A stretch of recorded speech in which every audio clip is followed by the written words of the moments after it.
As the announcement for this conference records, our ways of approaching diplomatic history have changed considerably in the last few years, in large part due to a new concern to probe the role of mediators, intermediaries, go-betweens, from a view of diplomatic relations as a kind of heroic confrontation between a few individuals vested with official missions and incarnating state powers and traditions. Historians have moved to a vision of diplomacy as much more diffuse, an interaction involving a mass of actors previously in shadow, men and women go-betweens, whom we now perceive as having been indispensable in getting diplomatic exchanges underway. This change also amounts to a much more culturalist definition of diplomatic interaction, now understood to be in its essence an operation requiring translation, cultural translation, and to a tendency on our part to assign a crucial role to translators, that is, linguistic interpreters, dragomans, etc. We have moved from an understanding of diplomacy as head-on political relations to a much more capillary approach, where diplomatic relations are understood to be first and foremost intercultural and cross-cultural in nature, involving a whole series of diffuse mediations performed not only by translators, but also merchants, guides, servants, even mistresses and other lovers. Make no mistake, I view this shift in scholarly perspective as of the utmost benefit for the history of diplomatic relations, not my specialty, let me remind you. However, it also raises a certain number of fundamental questions, which I would like to try to formulate in opening our workshop today.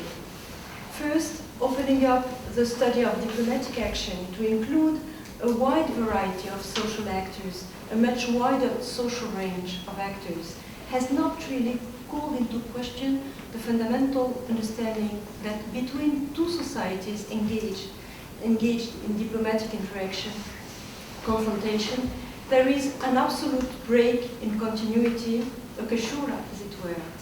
On the contrary, while it demonstrates or redemonstrates the tie between them, now understood to be ensured by mediators, in the very same move, it confirms the belief that there is a cultural gap to be bridged. The work of mediators is usually thought of as a contact zone, a buffer space, a gray area, and calling the men and women who inhabit it go-betweens implicitly reifies or strengthens reification of the differences between the two entities thus put or seen in contact. I cannot help but establish a parallel between the extremely rocky geopolitical situation obtaining even before September 11, 2001, and the emergence of this scholarly interest in mediators, particularly with regard to historical relations between the West and Islam.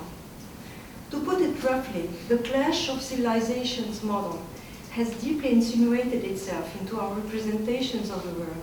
We are now much more likely to see it as a checkerboard of empires in conflict. This has led us, good-willed intellectuals, to latch on to the mediator and contact zone problematic, as if we wanted to prove the existence of a tie despite all conflict. Our agents of mediation model has not shaken, and indeed has even in a way confirmed the fundamental understanding that societies are intrinsically different from each other. Whereas the question I would like to raise are, is there always a real difference? And if so, what exactly does it consist in? To begin with, what is diplomatic contact and what modalities of same and other does it call into play? To what degree did diplomatic relations intrinsically imply the staging or dramatizing of what may well have been fictional difference, and what was the real role of the swarm of mediators that are today's historians' preferred focus of attention? My main question is a cultural continuum from one society to the other possible? A continuum that might be revealed in the course of diplomatic interaction, but above all, did not pertain exclusively to diplomatic agents. This leads me to another more specific question. In the legitimate, productive reassessment of the role of mediators and other intermediaries currently underway, may we not have marginalized ambassadors and official envoys themselves, assigning them to a sort of functional neutrality? For if we say that official agents needed intermediaries, were dependent on mediators, that suggests we think of official agents as impotent to act on their own in a foreign society, establish contact directly, as if they were frozen in their own cultural categories and cultural otherness. This explains the recurring theme of cultural misunderstanding, of a sort that may become useful, productive misunderstanding. Again, make no mistake, I am no more attracted than the rest of you to classic diplomatic history.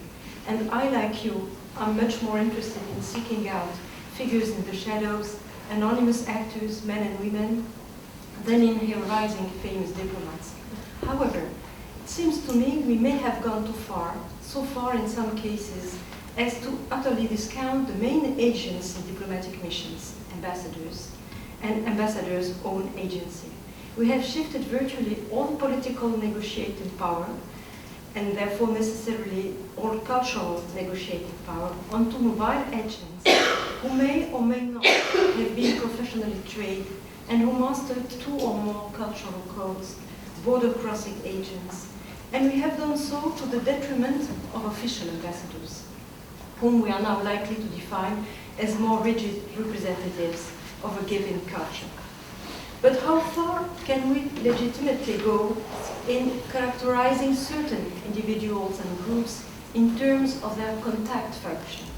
Does the constitutive essential hybridity of Moriscos, for example, justify in and of itself our thinking of them first and foremost as mediators, rather than as one group or set of individuals among the many that make up society? Today, we give priority to representations of interstitial cultural hybrids. The very term hybrid designates twofold otherness, as if hybrids were always partly outside some authentic, pure society. But such a society has never existed. That we more readily acknowledge today that hybrid actors have agency not only on the margins of political systems or in their shadows, but at the very core, can be understood as a strong refutation of Brodel's vision of a shady world of illicit mediator interlopers. But it does not mean we have ceased thinking of those actors as extraneous and external. Another presupposition is that the more mobile and hybrid they are, the greater their abilities to act in and on the world, a kind of compensation we confer on individuals, on individuals in diaspora, minority communities, but also on adventurers and persons shunted about by life, captives, renegades, and the like. The question I'm getting at is, what does our mediator notion suggest in the negative, as it were? The presupposition seems to be that the society's ordinary, non-hybrid actors were passive, limp, lifeless when it came to intercultural action, and all the more so in diplomatic action. The go-between problematic suggests that the rest of the given society was apathetic and static in its contact with another. It is important to critically examine our designating of certain individuals or groups as mediators.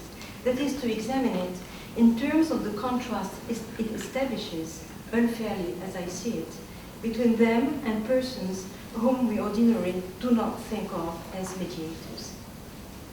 At what level exactly did diplomatic intermediation take place? It is crucial not to equate all types of otherness and distance. In no way does linguistic distance or language-based misunderstanding necessarily imply cultural misunderstanding.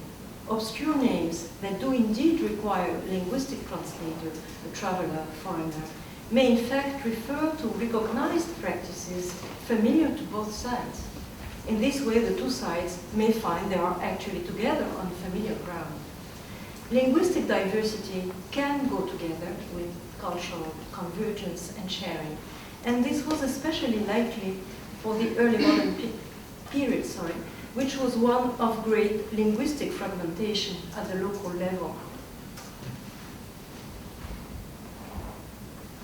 Political distance and even political opposition and patent conflict do not necessarily, in and of themselves, imply cultural distance, though in such situations there is a tendency to see one's interlocutor as more valued.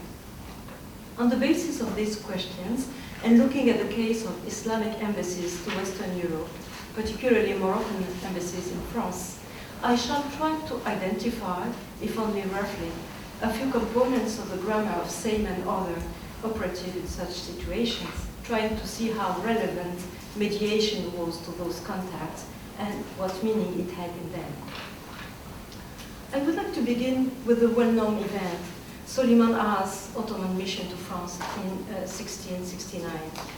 We know this was a crucial moment in Europe's discovery of Ottoman culture and for French curiosity about the Ottoman world.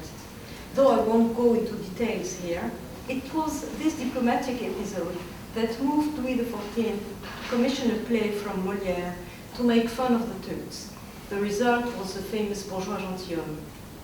We also know that an official French interpreter, the Chevalier d'Arvieux, acting on instruction from the royal court, kept close tabs on the Turkish ambassador, and that this same Chevalier d'Arvieux advised Molière directly as he was writing the play, a case of politics and fiction coming together to produce a message of strong cultural otherness.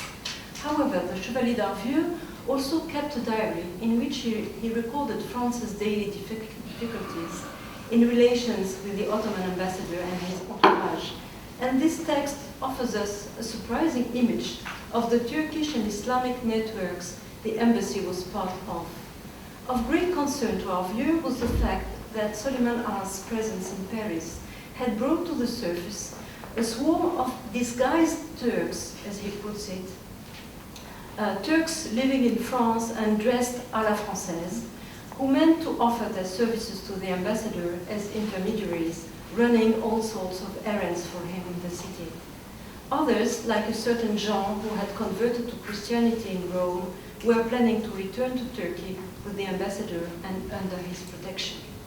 For Arvieux, it was crucial to prohibit them from gaining access to the ambassador, for he feared this would hurt diplomatic negotiation. For his part, Soliman A went into a rage, making it clear that Turks who knew French were welcome to join his retinue, so he would not have to turn to French interpreters for everything.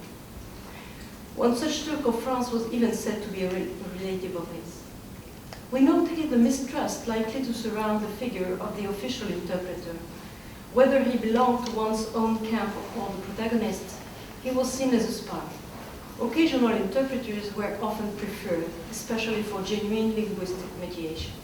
But the fact is that direct exchanges often proved possible, and in such cases, the interpreter function became little more than a matter of protocol. In 1704, for example, an ambassador from Tripoli to France began by addressing Minister Pontchartrain in Turkish, and his words were translated by the official interpreter Petit de la Croix. But the ambassador then addressed the French minister in Italian, which his interlocutor seems to have understood perfectly. Clearly then, it sometimes happened that the interpreter served no purpose. And all those Turks dressed as Frenchmen who found a place for themselves at Soliman A's to return to him, represented a kind of preliminary, almost prerequisite interaction, an area of osmosis, as it were, between France and Turkey, that contradicted the grandiloquent message of openness, which was the substance of official diplomatic discourse. Official mediators, such as the Chevalier d'Arvieux and, in other circumstances, Petit de la Croix, sought to hamper awareness of this area of shared knowledge and osmosis, precisely in order to maintain their monopoly over intermediation, especially translation. Also because they were under orders to oversee the diplomatic guests. As for the dramatizing of cultural difference, it too must be relativized. The aforementioned ambassador from Tripoli present in Paris in 1704 went to see le bourgeois gentilhomme and later proffered advice on how to stage the Turks and make the drubbing scenes more realistic. Mehmed Efendi's son asked to have the Turkish act of the opera Le Robe Galant, staging Turks, played for him. I would not go so far as to speak of co-authoring, but it is important to note that European notions of oriental otherness, whether mocking in nature or elicited by a kind of fascination, were not elaborated in isolation. A later example of circulation and interrelations that relativizes the intercultural role of diplomatic exchange concerns the mission of another Suleiman Ara, Arab pronunciation this time, in this case a Tunisian ambassador who visited the French court in the 1770s.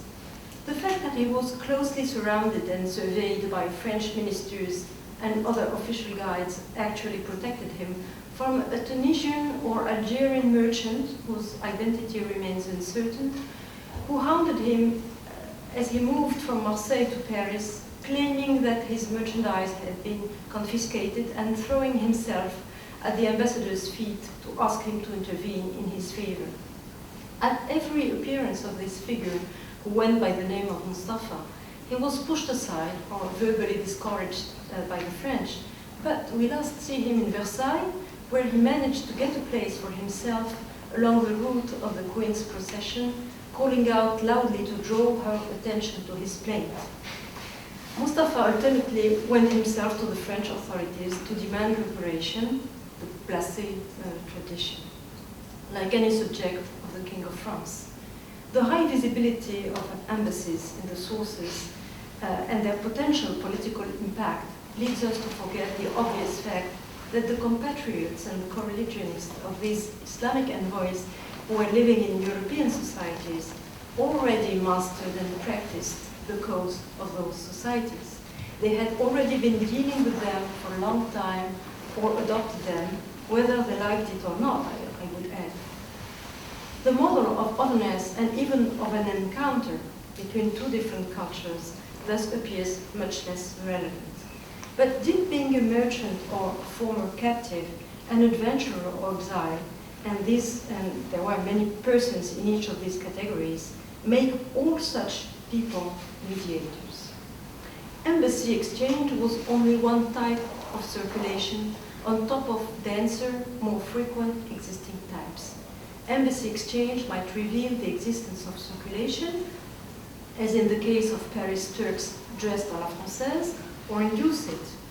Official envoys on both sides played a role in developing the osmotic tissue I mentioned, because all embassies proved porous to some degree, just as European ambassadors to Turkey, such as Feriol, brought young Turkish men or women back with them to Europe as servants or companions, or in a maybe less interested way to convert them. So Muslim ambassadors to Europe brought back not just Muslim captives or repentant renegades or candidates for conversion to Islam, but also young women. The Persian ambassador, Mehmed Riza Bey, brought back, hidden in a trunk, a young woman of high French society whom he had put in the family way. A much more common event was for embassy members to request to convert to Christianity, in which case they defected and requested asylum, much like during the Cold War. A page in the service of the same Mehmed Riza Bey proceeded this way. In London in 1626, two members of the Persian embassy, a man named Hassan Gujarati and a cook, defected. Given the existence of such interconnection, how are we to define the action of mediators in the diplomatic games? Relays were constant. The Mediterranean world at this point in time was saturated with information on what was happening on both sides. And it is important not to underestimate the constant transparency between these societies. For example, when we learn that in 1682, the Moroccan ambassador in France, Haj Mohamed Temim, was forbidden to visit the royal galleys in Provence or to have any direct contact with Muslim captives. We should relate this to the arduous negotiation underway, rather than any real intention to keep the envoy in the dark about the number of captives and their identities. The real point was to harass the ambassador because the facts were readily available in the many circulating eyewitness accounts and letters by captives. Some historians have made much of the asymmetry between diplomatic sources, repeatedly claiming that Muslims were not really interested in discovering Europe, with the understanding that this resulted in unequal degrees of familiarity with the other in his society. But that asymmetry is perhaps not as pronounced as we assume, as Sanjay Subramanian suggests, pointing to European historians' inadequate knowledge of Islamic sources and languages. However, let us begin with the assumption that there is asymmetry due to type of sources. Though we do have fewer accounts by Islamic ambassadors than European ones, or simply less well-known reports, we are currently discovering a multitude of private letters or poems sent by Muslims to their families in Morocco, Algeria, Turkey, etc. Near direct knowledge of events in Europe was thus acquired in near lifetime, as Nabil Matar has recently recalled. This, in turn, weakens the relevance of our mediating function. This situation did not preclude foreign inhabitants from returning to their countrymen for assistance, but that assistance was not necessarily of the specialized variety. Consider the Tunisian merchant Amour Tounsi, who in 1711 had his merchandise confiscated by a French ship as he was sailing for Genoa. He went straight to Marseille to obtain reparation and ended up writing to the minister Pontchartrain himself, whom he addressed as Abou Chatrin, explaining that he had been living for 3 months in Marseille on assistance from compatriots.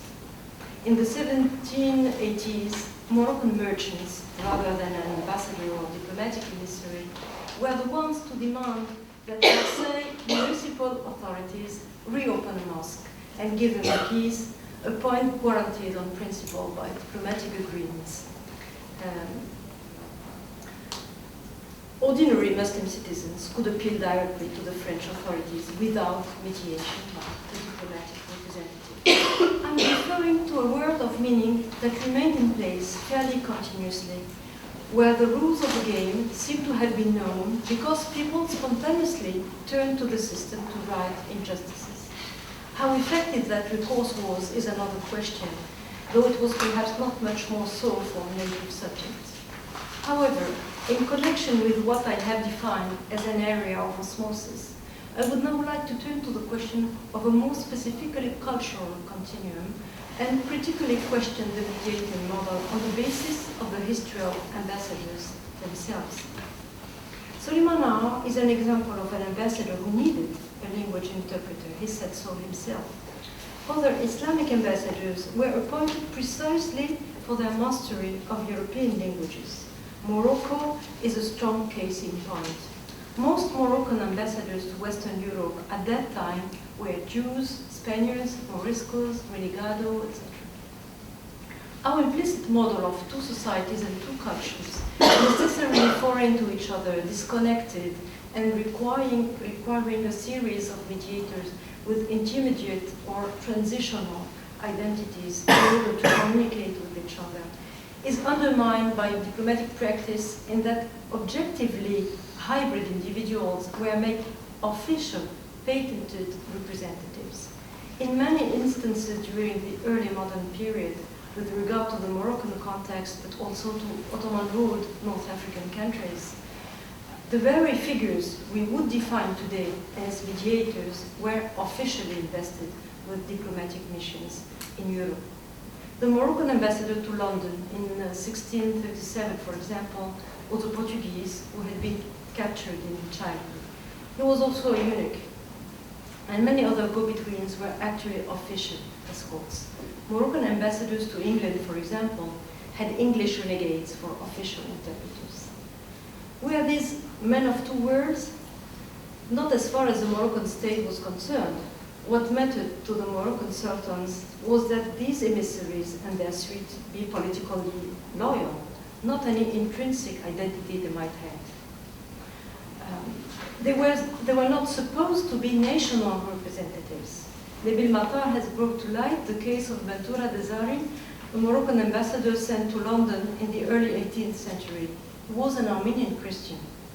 The point was to send men to Europe who would perform their diplomatic missions efficiently, because they were already familiar with those societies, or supposed to.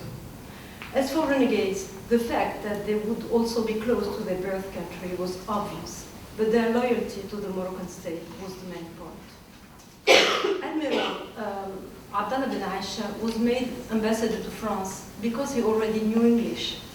After 3 years in captivity in England, he was freed without ransom by the future King James II. With the solid knowledge of England he had thereby acquired, bin Aisha was appointed ambassador to London in 1685. He was then sent to Paris, where he found his former master, now in exile, and paid him and his wife several visits. Clearly, bin Aisha did not make much use of linguistic or cultural interpreters. Like other ambassadors of the time from Tunis, Algeria, and Tripoli, he had a suite that included an official interpreter, and in France he was escorted by official French interpreters. But he often spoke to them and other interlocutors directly in Spanish, Italian, or lingua franca. For example, to express his approval of a French royal custom, he would cry out, "Bona usanza," in lingua franca. One component of the rather codified tour the French offered to Islamic ambassadors was a visit to the Comédie Italienne. Several of these diplomats, such as the Moroccan Hajj Mohammed Temim, enjoyed watching opera because they were perfectly familiar with Italian. He was also fluent in Spanish.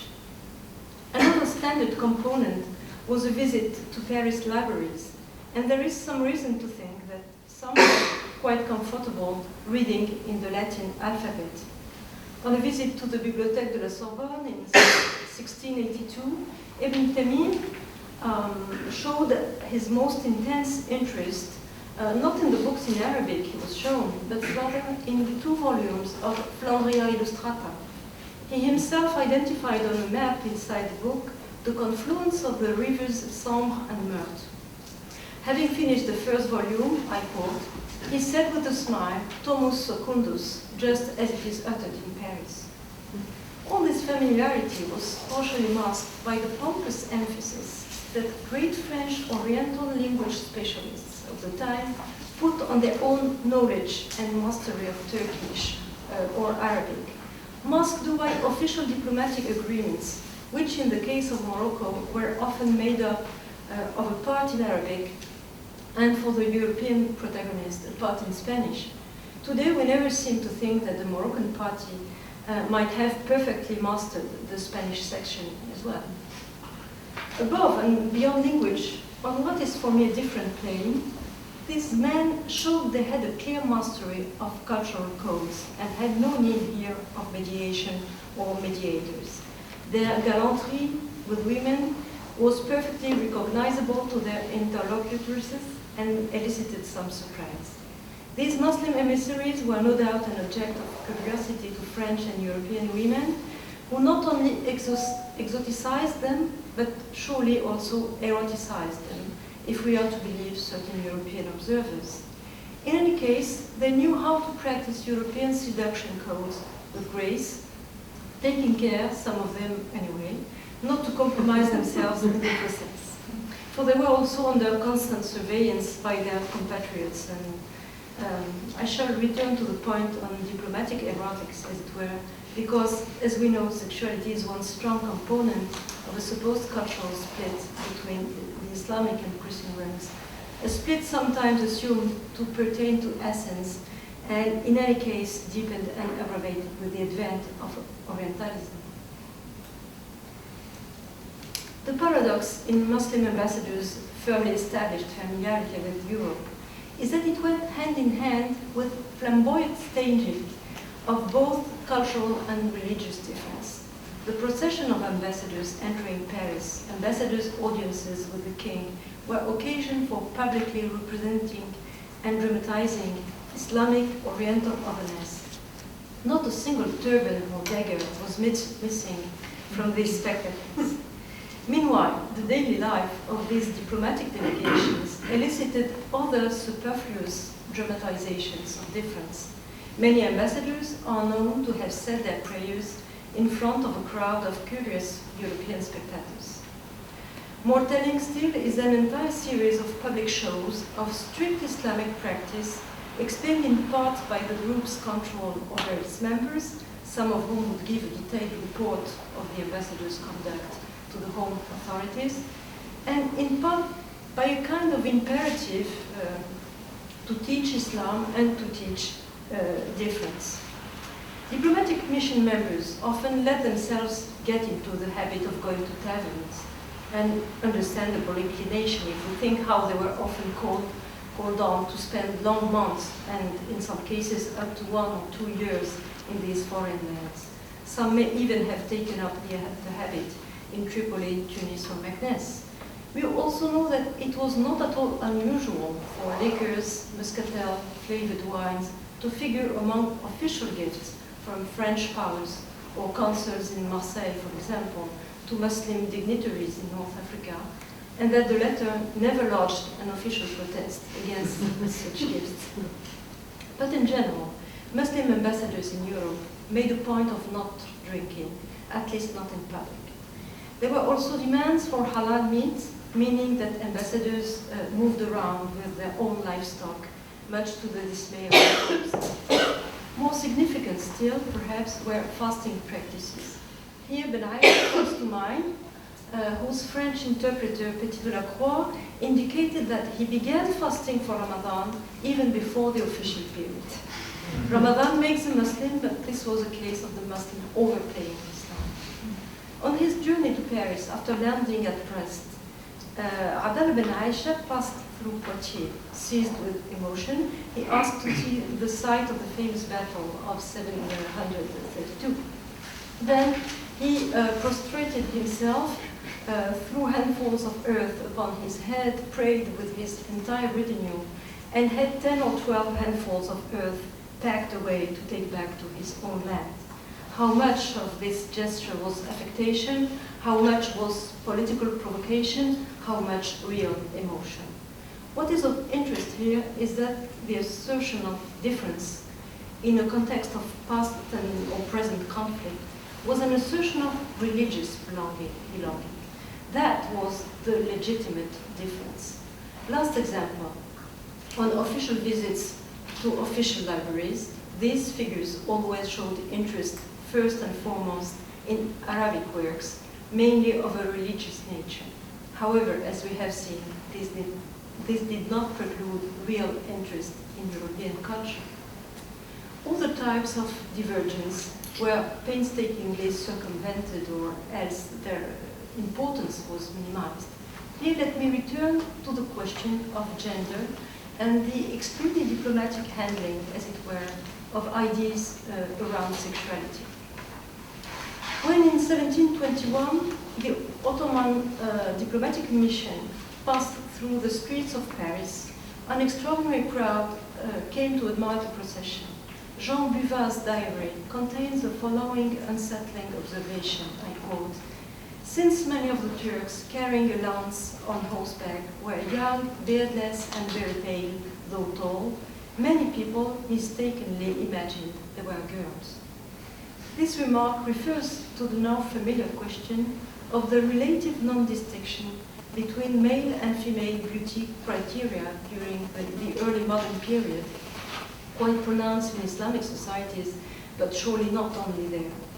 In the distribution of differences that gets undertaken in barbarizing the other, Western Europe characterized societies of the Muslim world as highly tolerant of love between boys and indulgent towards sodomy. This is a well-known trope, and I was up actually surprised to find little trace of it in accounts of Islamic embassy surgeries in Western Europe. Though I certainly have not had exhausted all existing European and Islamic sources, in almost all that I was able to consult, I found much more erotic feeling focused on women than men, and many more cases of conflict following the kidnapping of young women by Muslim embassies than any kidnapping of young men. This is hardly to deny that there were sexual and love relationships between men, but with regard to cultural tension and conflict, that issue is fairly absent from the sources. In fact, we may wonder whether the highly affected gallantry that many Islamic ambassadors seem to have practiced in exchanges with European women was not in part deliberately aimed at countering the above-cited European prejudice or stereotype, regardless of whether it was founded. They might also have been capable of sharing the same culture of gallantry with their French female admirers. The matter of polygamy was also eluded by these ambassadors, not denied but never overtly proclaimed, in contrast to the strict practice of Islam otherwise displayed.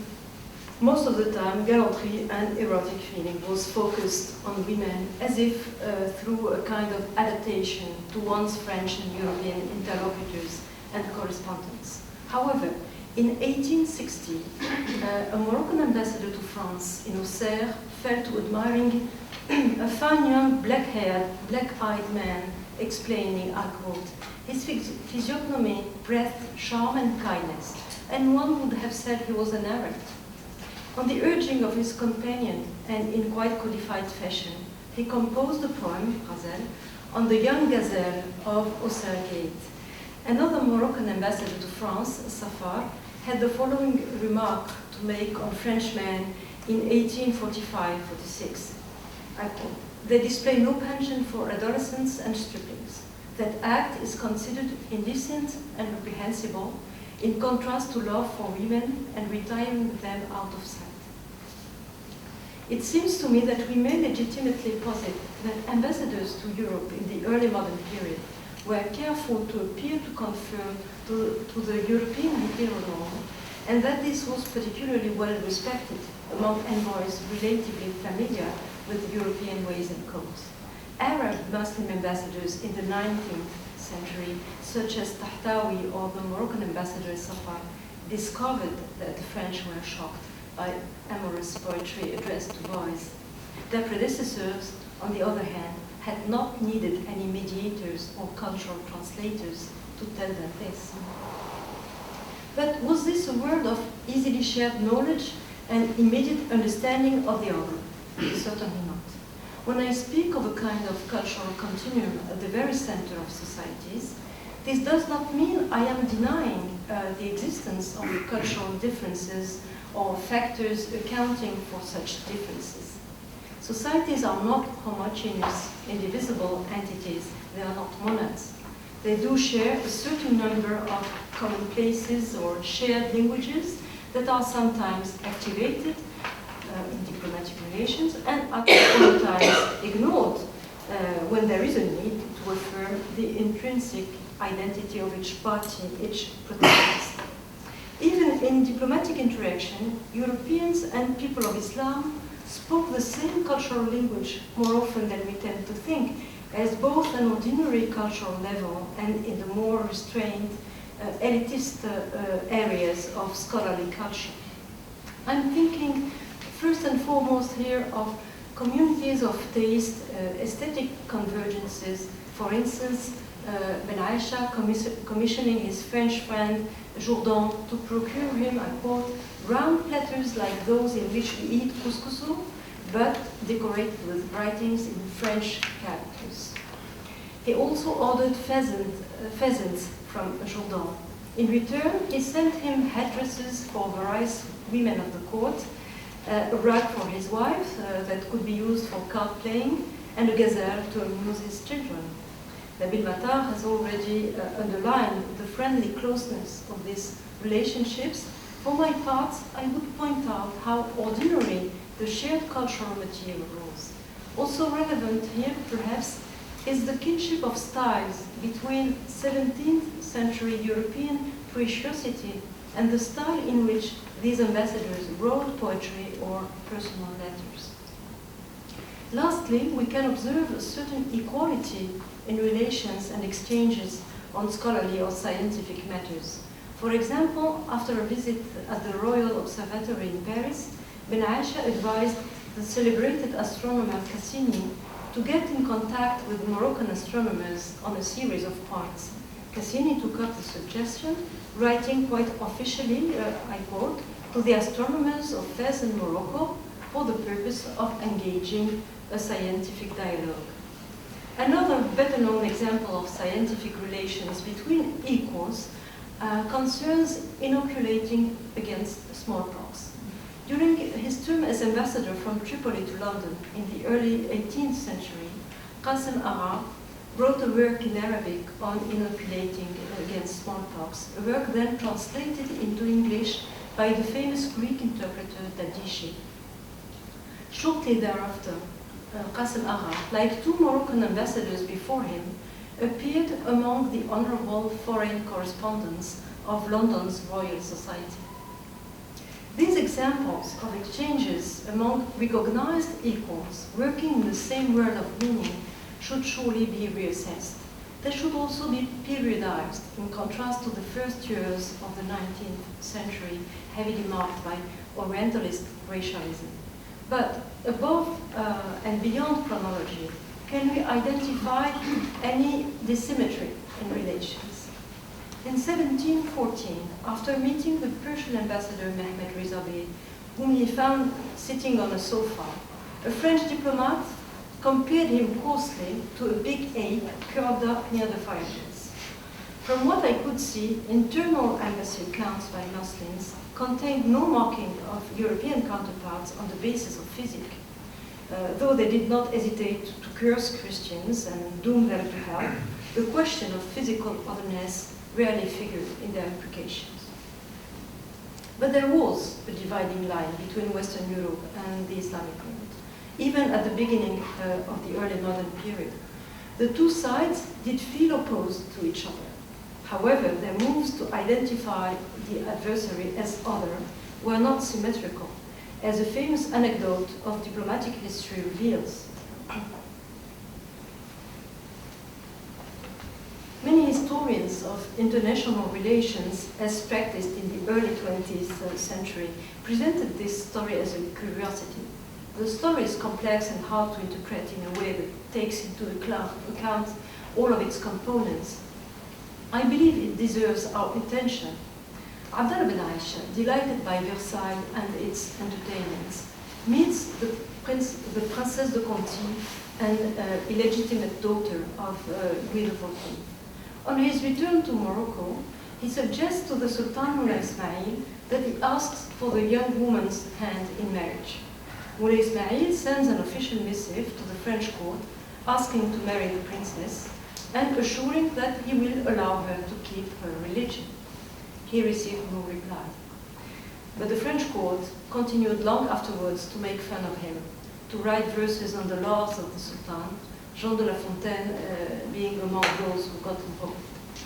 From the French side, then, the union was literally inconceivable, and Ben Aisha, as mediator and matchmaker, was caught up in an absolute malentendu with the French about what kind of relations might obtain between Muslim and Christian monarchs. From the Moroccan perspective, the move fit into the frame of relations among equals, even though those relations were not always friendly. The same egalitarian attitude is reflected in Moulay Ismail's friendly missive in Spanish to King James II, asking him to return to his people, or his letter to the English Parliament in 1688, calling upon it to reinstate James II. These Muslim actors felt they belonged to a political community. For them, a kind of political universality existed. But from the French viewpoint, it was inconceivable to unite a royal princess, even one of illegitimate birth, to a Muslim. We should not treat these questions lightly because they ultimately pertain to what the social tie is made of, to what society consisted of in each of the two cases, merit on the Islamic Moroccan side, blood or birth on the Christian French side. Cultural misunderstanding was therefore very real and not always useful or productive. This may be demonstrated by another area of diplomatic history, diplomatic gifts. All along the early modern period, Islamic states continued to include a significant number of wild beasts in their gifts to European monarchs: lions, panthers, ostriches, antelopes, gazelles.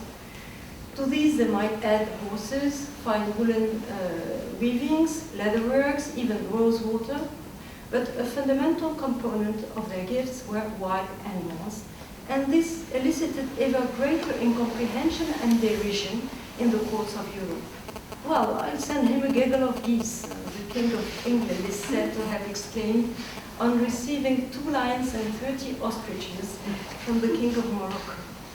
What in the Middle Ages had been a fairly common, shared language wherein animals such as these were symmetrical emblems of sovereignty had become a divergent, exclusive, symbolic language. For Muslims, wild beasts were still a form of homage to the creation of the Creator, and above all, a kingly symbol of untamed power and strength. But here again, we need a more complex reading.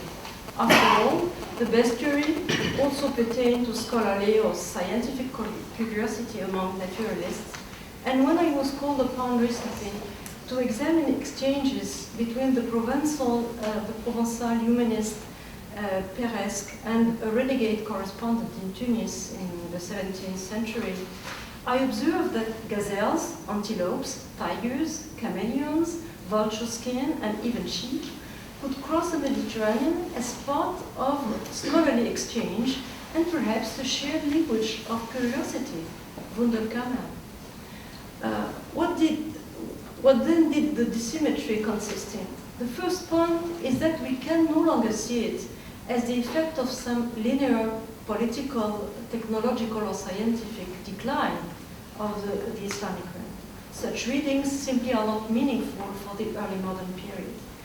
Let me refer you to a work on Moroccan ambassadors in Europe, published in 1995 by a friend of mine, Abdelmajid Qadouri.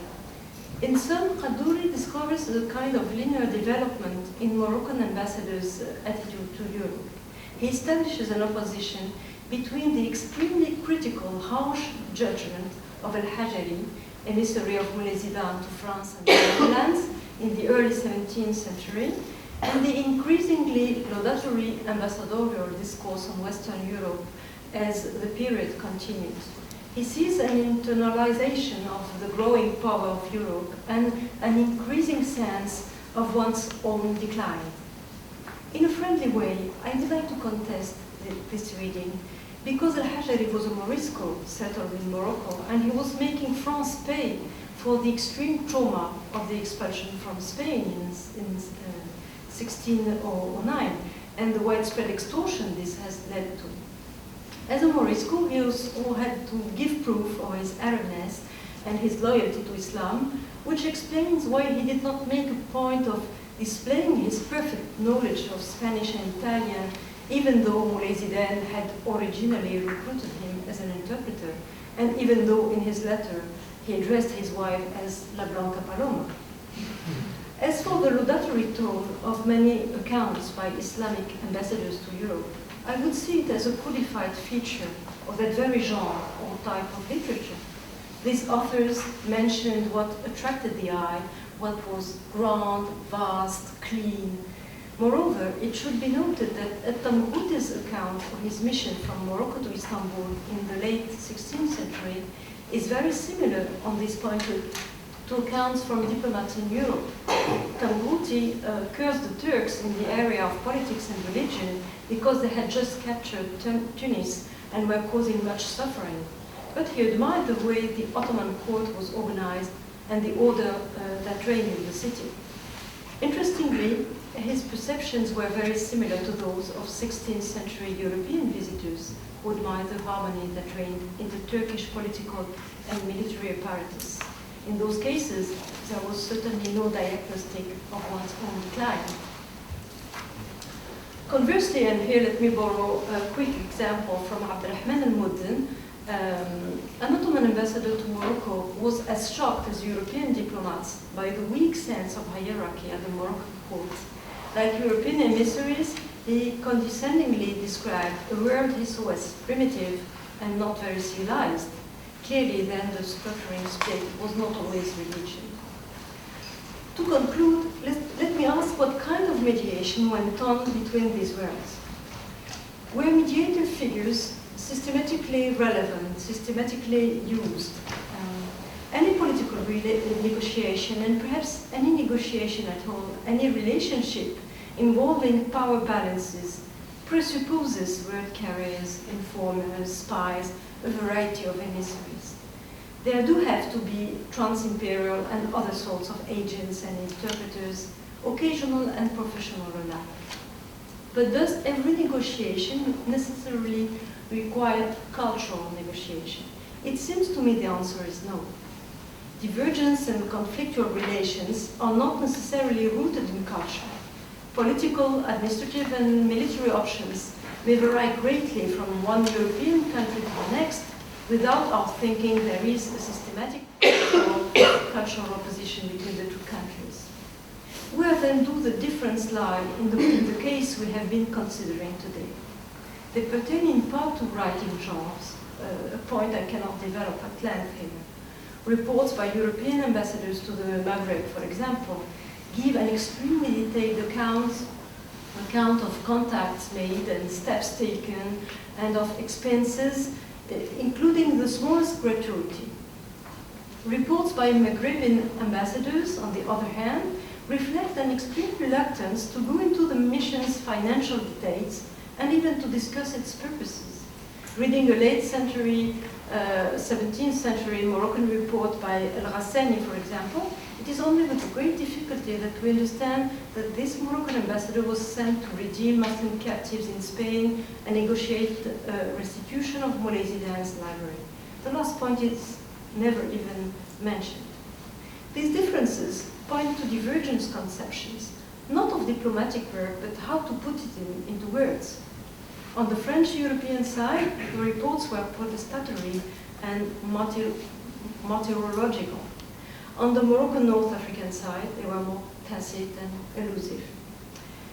The differences also involve different views of otherness. To put it roughly, and surely too roughly, while North African and perhaps Islamic states in general chose men for ministers and ambassadors that in Europe would be defined as dubious figures living in a curious middle zone, men who were at best mediators, they were emphasizing the meritocratic conception of society, or at least of its state apparatus.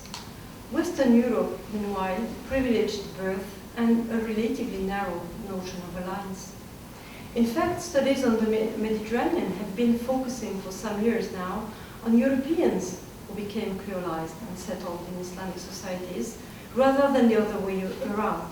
But on the Islamic side, we find figures who were already creolized, figures with mixed, complex identities, who were recognized as integral parts of the system, even as important dignitaries, not exceptions. Are Moriscos, to take but one example, to be thought of as existing only in interstices or contact zones, or instead as an integral part of a type of society? Here, I'm referring to Sanjay Subramanian's point that travels are not only stories of traveling individuals, but refer to the society that made the travel possible in the first place. Our perception of mediators in the diplomatic area derives from these presuppositions, used as we are to the mental operation of dissociation, to a chessboard-like geopolitical model of societies and culture, wherein contact persons operate in interstices. In any case, it seems to be that we should think of the cultural and social continuum as a tangible, ordinary reality during these periods, without discounting real differences. It is very likely that there were fewer interstices than we think.